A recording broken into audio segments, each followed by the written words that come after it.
Welcome dear student, welcome to this video. Now as you know, हम लोगों का जो चैप्टर है biodiversity conservation and environmental issues, ये जो चैप्टर है ये ख़त्म हो चुका है। ठीक है, जिसमें हमने बायोडाइवर्सिटी और कंजर्वेशन के बारे में पढ़ा और एनवायरमेंटल इश्यूज़ वाला जो पोर्शन है वो डिलीट हो चुका है आपके सिलेबस से। ठीक है ना, इसमें आज जो है वो इस चैप्टर का हम रिवीजन करने वाले हैं बहुत समराइज वे में। ठीक है, सबसे पहले इस चैप्टर में हमने बायोडाइवर्सिटी का डेफिनेशन के बारे में देखा और बायोडाइवर्सिटी एक्चुअली क्या है इसके बारे में देखा था। ठीक है, biodiversity is nothing but it is the biological variation which we can see in the living world. जो भी लिविंग वर्ल्ड है, यहाँ पर मिलने वाले या पाए जाने वाले जानवरों के और पेड़ पौधों के बीच में जो विभिन्नता हमें देखने मिलती है, that is called as biodiversity. ठीक है ना, इसके बाद में हमने बायोडाइवर्सिटी के लेवल्स और पैटर्न्स देखे थे। सबसे पहले levels of biodiversity. Levels of biodiversity में हमने देखा था कि जेनेटिक लेवल की डाइवर्सिटी हमें देखने मिलती है, मतलब जीन्स भले ही एक ही स्पीशीज़ है बट उनके जीन्स अलग अलग हैं। स्पीशीज़ डाइवर्सिटी, स्पीशीज़ में डाइवर्सिटी देखने मिलती है, आप एक ही जगह पे आपको कई प्रकार के अलग अलग स्पीशीज़ आपको देखने मिलेंगे। एंड इकोलॉजिकल डाइवर्सिटी, एक ही इकोसिस्टम में आपको कई सारे छोटे छोटे इकोसिस्टम या एक ही कंडीशन में आपको कई सारे छोटे छोटे इकोसिस्टम्स जो हैं वो देखने मिलेंगे। ठीक है, तो ये है लेवल्स ऑफ बायोडाइवर्सिटी। मतलब बायोडाइवर्सिटी आपको छोटे से लेके तो बड़े लेवल तक भी डाइवर्सिटी देखने मिलेगी। छोटा लेवल मतलब जेनेटिक लेवल, उससे बड़ा मतलब स्पीशीज़ लेवल और उससे बड़ा मतलब इकोलॉजिकल डाइवर्सिटी। ठीक है, देन इसके बाद में हमने देखा था patterns of biodiversity. Patterns of biodiversity भी दो टाइप के हैं। सबसे पहला है latitudinal and altitudinal gradient. Latitudinal gradient मतलब जब हम सीधा सीधा चलते हैं, ठीक है, तो उसे क्या कहा जाता है, लैटिट्यूडनल ग्रेडियंट। लैटिट्यूडनल ग्रेडियंट में हमने देखा कि अगर हम जो है वो इक्वेटर रीजन से अगर पोलर रीजन की तरफ बढ़ेंगे तो इक्वेटर रीजन में स्पीशीज रिचनेस, डाइवर्सिटी रिचनेस जो है वो ज़्यादा है, डेंसिटी ज़्यादा है डाइवर्सिटी की। और जैसे जैसे आप पोलर रीजन की तरफ बढ़ोगे वैसे वैसे वो डाइवर्सिटी जो है वो कम होते चली जाएगी। इसका कारण यह है क्लाइमेटिक कंडीशन। ठीक है, जियोग्राफिकल कंडीशन जो है वो इक्वेटर रीजन में इस तरह की है कि वहाँ पे जो है वो वेरियस स्पीशीज़ जो हैं या वैरायटी ऑफ स्पीशीज़ आसानी से अच्छे से ग्रो हो सकते हैं, क्योंकि वहाँ पर जो है वो एनवायरनमेंट में थोड़े थोड़े समय के बाद में चेंजेस होते रहते हैं। लेकिन वही अगर आप पोलर रीजन की तरफ जाओ तो पोलर रीजन में जो है वो क्लाइमेटिक वेरिएशंस कम आते हैं, जिसकी वजह से एक ही प्रकार के जो प्लांट्स हैं या एक ही प्रकार के जानवर जो है वो आपको उस एरिया में देखने मिलेंगे। दैट मीन्स डाइवर्सिटी जो है वो कम रहेगी in case of polar region as compare to the equator region. ठीक है, इसीलिए ट्रॉपिकल रीजन जो है ये माना गया है कि सबसे स्पीशीज रिचनेस जो है वो आपको ट्रॉपिकल रीजन में सबसे ज़्यादा देखने मिलेगी। वहीं लैटिट्यूडनल ग्रेडियंट के बारे में बात करें तो लैटिट्यूड मतलब हाइट। ठीक है, जैसे जैसे हम जो है वो नीचे से ऊपर की तरफ जाएंगे तो आपको स्पीशीज़ डाइवर्सिटी जो है वो कम देखने मिलेगी, स्पीशीज़ वेरिएशन कम देखने मिलेगा। क्यों? क्योंकि जो भी हाइट पे जब हम जाते हैं तो हाइट पे जाने के बाद में जो है वहाँ का जो एटमॉस्फेयर है और वहाँ का जो वातावरण है वो डाइवर्सिटी के लिए उतना ज़्यादा जो है वो फेवरेबल नहीं होता है। यही कारण है कि when we move from lower region to upward region, तो हाइट पे जैसे जैसे हम बढ़ेंगे वैसे वैसे वेजिटेशन आपको कम देखने मिलेगा, स्पीशीज़ डाइवर्सिटी आपको कम देखने मिलेगी। इसके बाद में हमने स्पीशीज़ एरिया रिलेशन देखा था पैटर्न ऑफ डाइवर्सिटी में। स्पीशीज़ एरिया रिलेशन में हमने ये देखा था कि जो भी एरिया अगर बढ़ता है तो स्पीशीज़ डाइवर्सिटी भी बढ़ती है, लेकिन ज़रूरी नहीं है कि एरिया बढ़ेगा तो स्पीशीज़ डाइवर्सिटी भी बढ़ेगी। इसीलिए हमने यहाँ पे जो है वो इट इज़ इन्वर्सली प्रोपोर्शनल, ये दोनों रिलेशनशिप जो है they are inversely proportional to each other. ठीक है, तो एरिया जो है वो बढ़ रहा है तो स्पीशीज़ रिचनेस जो है वो थोड़ी सी क्या हो जाएगी, कम हो जाएगी। लेकिन अगर एरिया कम रहेगा तो स्पीशीज़ रिचनेस जो है वो बढ़ेगी। ठीक है, तो ये हमने देखा था स्पीशीज़ एरिया रिलेशनशिप में। इसके बाद में importance of species diversity to the ecosystem, ठीक है।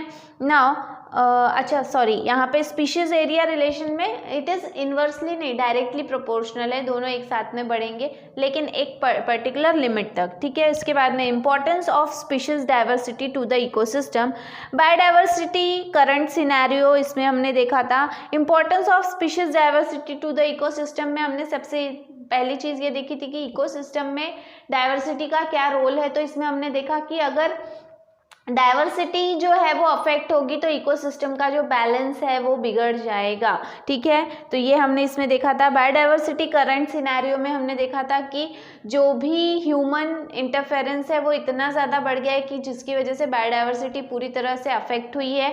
बायोडाइवर्सिटी जो है वो लूज़ हो रही है और उसके डिस्ट्रॉय हो रही है, ठीक है। ये चीज़ हमने देखा है। इसीलिए इसके बाद में next is loss of biodiversity. Loss of biodiversity जो है वो उसमें हमने जो है वो देखा कॉजेस, क्या क्या कारण है बायोडाइवर्सिटी के लॉसेस के, ठीक है। तो वो कारणों में हमने देखा सबसे पहले लॉस ऑफ बायोडाइवर्सिटी में हमने ये देखा है कि लॉस ऑफ बायोडाइवर्सिटी अगर होता है तो इकोसिस्टम जो है वो भी कहीं ना कहीं उसका जो बैलेंस है वो बिगड़ जाएगा। कॉजेस में हमने देखा हैबिटेट लॉस एंड फ्रेगमेंटेशन, अगर किसी जानवर का घर ही नहीं रहेगा तो वो जानवर या वो पेड़ पौधे वहाँ पर ग्रो नहीं हो पाएंगे और वो डिस्ट्रॉय हो जाएंगे, ये एक कारण है। ओवर एक्सप्लॉयटेशन, उनका इस्तेमाल चीज़ों को प्रोडक्ट्स बनाने के लिए ज़रूरत से ज़्यादा उनका इस्तेमाल करना, जिसकी वजह से भी उनके नंबर्स लगातार घटते चले जाते हैं। एलियन स्पीशीज इन्वेजन, इन्वेजन मतलब बाहर से आने वाले, एलियन मतलब स्पेस से नहीं, जो उस एरिया है उस एरिया से कहीं दूसरे एरिया के या दूसरे कंट्री के अगर कुछ एग्जॉटिक स्पीशीज़ जो हैं वो लोकल एरिया में जो है वो इंट्रोड्यूस किए जाते हैं तो उनका लोकल प्रेडेटर नहीं होता, ठीक है। तो उसकी वजह से जो है इनके नंबर्स लगातार बढ़ते चले जाते हैं और उसकी वजह से जो नेटिव स्पीशीज़ है, नेटिव स्पीशीज़ मतलब लोकल स्पीशीज़ है, वो ग्रो नहीं हो पाती है या उसे ग्रो होने के लिए सही मिनरल न्यूट्रिशन एरिया नहीं मिलता, ठीक है। इसकी वजह से भी उनका एक्सटिंक्शन होता है। कोएग्जिस्टेंस, कोएग्जिस्टेंस मतलब एक साथ में जो है वो कई प्रकार के स्पीशीज़ अगर एक साथ में रह रहे हैं और उनकी ज़रूरतें जो हैं वो अगर एक प्रकार की है तो उनके बीच में कंपटीशन होगा और जो कहीं ना कहीं कम पड़ेगा वो डिस्ट्रॉय हो जाएगा, ठीक है। इसके अलावा और भी दूसरी बहुत सारी कैटेगरीज़ के बारे में हमने देखा था। ये कैटेगरीज जो है वो एक रेड डाटा बुक के थ्रू बनाई गई है। The red data book is conducted by IUCN, that is international union of conservation of nature and natural resources. ये एक बड़ा सा इंटरनेशनल जो है वो हम क्या बोलेंगे, एक इंस्टीट्यूट है या एक कमिटी है जो एक बुक रन करती है या एक बुक जो है वो बनाई हुई है उन्होंने, जिसे रेड डाटा बुक कहते हैं। इस बुक में जो है वो कई सारी कैटेगरीज इंक्लूड की गई है and that is called as red list. Red list में जो है वो कई सारे नाम हैं, जैसे कि एक्सटिंक्ट, एक्सटिंक्ट मतलब जो पूरी तरह से लुप्त हो चुके हैं वो, एंडेंजर्ड स्पीशीज़ कौन सी है, वल्नरेबल स्पीशीज़ कौन सी है, ठीक है। तो ये सारी चीज़ें जो हैं वो हम ऑलरेडी देख चुके हैं, तो ये सारे कैटेगरीज इसमें आते हैं। देन इसके बाद में कंजर्वेशन ऑफ बायोडाइवर्सिटी। अब तो हमको ये पता चल गया कि बायोडाइवर्सिटी क्या है, वो कैसे उसका क्या इंपॉर्टेंस है और वो कैसे डिस्ट्रॉय हो रही है, अब उसे बचाना है। तो that we have seen in conservation of biodiversity. इसमें रीजंस फॉर कंजर्वेशन, क्या कारण हैं, ठीक है, व्हाट आर द रीजन, क्या कारण है। तो अलग अलग कारण हैं, ठीक है, जैसे कि इथोलॉजिकल कारण है, इंसानियत के नाते भी आपको जो है वो बायोडाइवर्सिटी को बचाना चाहिए क्योंकि you are living in the same place. वो भी ये धरती जो है वो आप जैसे आपका घर है वैसे वो बाकी जानवरों का और प्लांट्स का भी घर है, ठीक है। तो ऐसे बहुत सारे रीजंस है, 3 रीजंस हमने देखे थे। देन इसके बाद में कंजर्वेशन स्ट्रैटेजी, ठीक है, कंजर्वेशन की क्या स्ट्रैटेजी है। तो 2 बड़ी स्ट्रैटेजीज है, एक है इन सीटू कंजर्वेशन और दूसरा है ex situ conservation. In situ conservation मतलब उन प्लांट को, उन जानवरों को उसी जगह पे कंजर्व करो जहाँ पे उनका घर है, मेन घर है जहाँ वो रहते हैं, ठीक है। एक्स सीटू कंजर्वेशन मतलब होता है कि आप उनके होम प्लेस से उन्हें कहीं और दूसरी जगह ले जाकर उनको प्रोटेक्शन दे रहे हैं, जैसे कि जूलॉजिकल पार्क्स है, ठीक है। तो इस तरह के जो पार्क्स आपने आर्टिफिशियली बनाए हैं वहाँ पे आप उनको जो है वो कंजर्व कर रहे हो, then it is called as ex situ conservation, ठीक है। इन सीटू कंजर्वेशन में हमने देखा कि there are so many national park, sanctuary, reservoirs which are meant for the conservation of biodiversity, ठीक है। तो ये सारी चीज़ें हम ऑलरेडी देख चुके हैं। इसके बाद में बायोलॉजिकल डाइवर्सिटी एक्ट, ठीक है। बायोलॉजिकल डाइवर्सिटी एक्ट जो है ये बनाया गया है इसलिए कि आप जो भी नेचुरल रिसोर्सेज आपको नेचर में अवेलेबल हैं उनका आप ओवर एक्सप्लॉयटेशन ना कर सके। इस एक्ट के तहत जो है वो आपको 3 लेवल्स बनाए गए हैं, नेशनल लेवल है, स्टेट लेवल है और लोकल लेवल है, ठीक है। चाहे आप इंडियन सिटीजन हो, आप चाहे एनआरआई हो या आप फॉरेनर हो, अगर आप जो है वो नेचुरल रिसोर्सेज जो है उनका यूज़ करना चाहते हो, इस्तेमाल करना चाहते हो, तो आपको जो है वो इन लेवल्स की पहले परमिशन लेनी पड़ेगी for exploiting the natural resources, और परमिशन मिलने के बाद में ही आप जो है वो ये नेचुरल रिसोर्सेज को एक्सप्लॉइट कर सकते हो, इस्तेमाल कर सकते हो किसी भी तरह का प्रोडक्ट बनाने के लिए, ठीक है। तो ये इस एक्ट में ये चीज़ बताई गई है।